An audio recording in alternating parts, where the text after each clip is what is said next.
Salam sejahtera bagi kita semua. Yang terhormat Bu Dwi Septiariani selaku dosen pembimbing. Di sini saya akan mempresentasikan hasil proposal saya yang berjudul Pengaruh Servant Leadership terhadap Komitmen Organisasi pada Dinas Sosial Kota Tanjung Pinang. Sebelumnya perkenalkan, nama saya Kevin Pratama dengan NIM 1961-2008 dari program Studi Manajemen. Baik, lanjut saja kita masuk ke bab 1 yaitu latar belakang. Dalam organisasi, seorang pemimpin sangat diperlukan, bahkan wajib. Pemimpin sangat memiliki peran penting dalam organisasi karena sebagai orang yang merencanakan, mengorganisasikan, mengarahkan, dan mengendalikan seluruh anggota organisasinya. Pemimpin juga sebagai seorang motivator yang memberi dukungan kepada anggota organisasinya agar fokus dalam bekerja. Terlebih lagi, setiap pemimpin tentunya memiliki pandangan berbeda-beda terhadap sesuatu. Hal ini menunjukkan bahwa seorang pemimpin memiliki karakter masing-masing. Mendengar kata pemimpin pasti tidak asing lagi dengan kata kepemimpinan.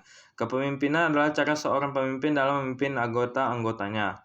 Kepemimpinan tersebut biasanya tergantung dari seorang pemimpin menggunakan cara yang berbeda-beda. Banyak sekali cara yang digunakan oleh seorang pemimpin dalam melakukan kepemimpinan. Cara pemimpin melakukan kepemimpinan ini yang disebut gaya kepemimpinan. Tidak hanya gaya kepemimpinan yang didapatkan dalam organisasi, tetapi dalam sebuah organisasi tentunya memiliki komitmen. Komitmen merupakan sesuatu yang harus dipertahankan oleh orang yang memiliki kepentingan terhadap komitmen itu sendiri.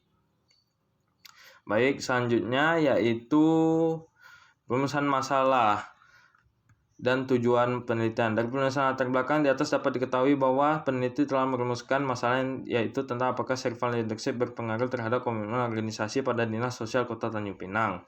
Tujuan dilakukannya penelitian tersebut adalah untuk mengetahui apakah servant leadership berpengaruh terhadap komitmen organisasi pada Dinas Sosial Kota Tanjung Pinang. Selanjutnya yaitu tinjauan teori. Manajemen sumber daya manusia. Menurut Arif Yusuf Hamal 2018, manajemen SDM merupakan sebuah upaya pendekatan yang bersifat strategis terhadap keterampilan, motivasi, pengembangan, dan manajemen pengorganisasian sumber daya.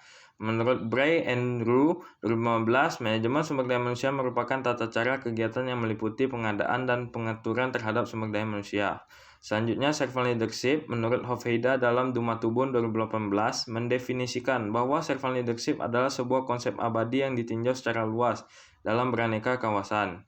Senjaya 2015, seorang pemimpin yang memiliki prinsip melayani individu dengan tidak mengharapkan apapun adalah sebuah model dari gaya kepemimpinan melayani atau servant leadership.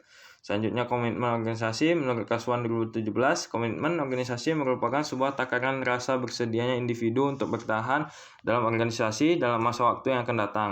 Komitmen menggambarkan rasa keyakinan individu terhadap misi dan tujuan organisasi, kesanggupan individu untuk menyelesaikan pekerjaan, serta rasa berkeinginan untuk bekerja dalam organisasi tersebut.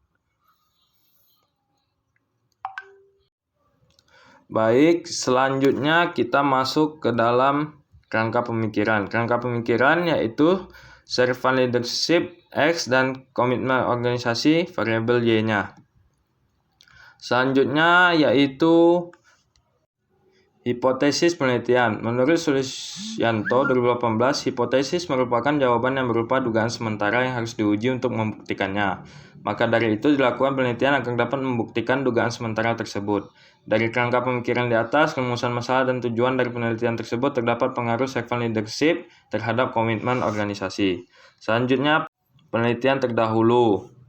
Hal ini menjadi pedoman ataupun arahan untuk dilakukannya penelitian tersebut. Yang pertama, penelitiannya yaitu pengaruh servant leadership terhadap komitmen organisasi, studi pada pegawai di Sparbud Kabupaten Pangandaran, yang dilakukan oleh Nenda Nurdiana Mulyatini, Yus Yustini, dari Fakultas Ekonomi Universitas Galuh pada tahun 2020. Penelitian kedua yaitu pengaruh servant leadership terhadap kinerja karyawan pada PT Daun Kencana Sakti, Mojokerto, yang dilakukan oleh Stephen Eka Sapengga dari Universitas Kristen Petra pada tahun 2016. Penelitian ketiga yaitu The Influence of Servant Leadership on Organizational Citizenship Behavior, the Mediating Effect of Organizational Commitment, yang dilakukan oleh Muhammad Harizur Rahman Hauladar dan MD Sahidur Rahman dari University of Chittagong, Bangladesh pada tahun 2021. Penelitian yang keempat yaitu the effect of servant leadership, self-awareness, and competence on organizational commitment and performance of employees of public works in Bangkalan District, yang dilakukan oleh Uswatun Hasanah dan Siti Murjana dari Fakultas Ekonomi dan Bisnis Universitas 17 Agustus 1945 Surabaya pada tahun 2020. Selanjutnya, metode penelitian. Yang pertama yaitu jenis penelitian. Jenis penelitian yang digunakan adalah penelitian kuantitatif. Kemudian teknik pengumpulan data pada penelitian ini menggunakan kuesioner dan studi pustaka. Dan jenis data yang digunakan menggunakan data primer hasil dari pengisian kuesioner oleh seluruh pegawai Dinas Sosial Kota Tanjung Pinang. Dan data sekundernya berdasarkan profil perusahaan, data-data, catatan-catatan, serta dokumen yang ada hubungan dengan objek penelitian. Kemudian populasi dan sampel, populasinya seluruh pegawai Dinas Sosial Kota Tanjung Pinang yang berjumlah 83 pegawai. Dan sampel yang digunakan teknik sampling jenuh. Kemudian definisi operasional variabel. Di sini terdapat dua variabel. Yang pertama variabel X yaitu servant leadership. Menurut Hamide dan Niko Parvar dalam Dumatulbun 2018 mengatakan bahwa servant leadership adalah gaya kepemimpinan yang mengutamakan cita-cita dalam faktor manusia. Di antaranya banyaknya gaya kepemimpinan yang otoriter, diktator, yang baik hati, serta keikutsertaan. Indikatornya yang pertama altruistic calling, emotional healing, wisdom, persuasive mapping, organizational stewardship menurut Weller dalam Kuswanto 2015.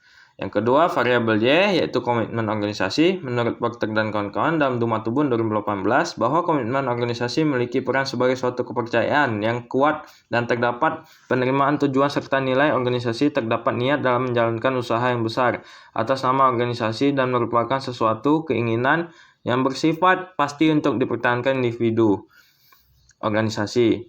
Yang pertama indikatornya komitmen afektif, kedua komitmen berkelanjutan, yang ketiga komitmen normatif. Menurut Allen dan Meyer dalam Jati 2013.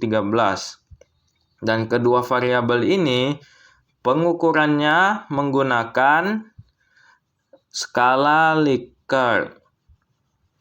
Adapun dari masing-masing variabel, yang pertama variabel X, servant leadership terdiri dari 10 butir pernyataan dan komitmen organisasi terdiri dari 8 butir pernyataan. Selanjutnya yaitu teknik pengolahan data. Yang pertama adalah editing. Editing adalah proses kegiatan memeriksa kembali data yang telah diisi atau dijawab oleh responden menurut Syoto dan Sodik 2015. Pada tahap ini peneliti memeriksa kembali kuesioner yang sudah diisi oleh responden sebanyak 83 orang. Yang kedua coding, yaitu pengolahan data di mana jawaban responden diklasifikasikan menurut jenis pertanyaan dengan jalan memberi tanda pada tiap-tiap data yang termasuk dalam kategori yang sama menurut Syoto dan Sodik 2015. Kemudian tabulating adalah mengelompokkan jawaban-jawaban berdasarkan kategori yang sama ke dalam bentuk tabel untuk dapat memudahkan dan memahami pembaca menurut Syoto dan Sodik 2015. Kemudian teknik analisis data. Analisis data adalah proses mencari dan menyusun secara sistematis data yang diperoleh dari hasil observasi, wawancara, catatan lapangan, dan dokumentasi. Analisis data yang dilakukan adalah analisis kuantitatif. Kemudian yang pertama ada uji kualitas data yang terdiri uji validitas, yaitu adalah tingkat keandalan atau keahlian alat ukur yang digunakan. Suatu kuesioner dikatakan valid jika suatu pertanyaan pada suatu kuesioner mengungkapkan sesuatu yang diukur oleh kuesioner tersebut. Yang kedua, uji reliabilitas.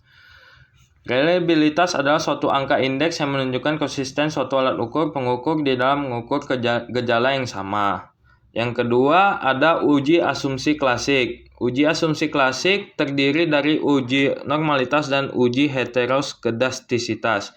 Yang pertama, uji normalitas adalah uji distribusi normal, adalah uji untuk mengukur apakah data kita memiliki distribusi normal sehingga dapat dipakai dalam statistik parametrik.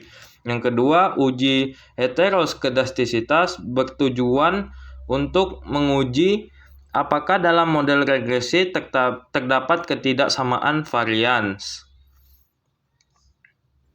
Selanjutnya masih teknik analisis data, yaitu Penelitian ini menggunakan analisis regresi linear sederhana. Analisis regresi adalah teknik statistika yang berguna untuk memeriksa dan memodelkan hubungan di antara variabel-variabel. Kemudian yaitu uji hipotesis. Yang pertama uji T digunakan untuk membuktikan apakah variabel independen serval leadership secara individu mempengaruhi variabel dependen komitmen organisasi. Kemudian koefisien determinasi ini digunakan untuk mengukur persentase total variasi variabel dependen Y yang dijelaskan oleh variabel independen atau variabel bebas di dalam garis regresi. Yang terakhir jadwal penelitian. Ini merupakan jadwal penelitian dari awal pengajuan judul hingga penyusunan bab 1, bab 2, dan bab 3 hingga selesai. Dan cukup sekian presentasi saya hari ini. Jika ada kata yang kurang berkenan ataupun salah, saya mohon maaf. Cukup sekian dari saya.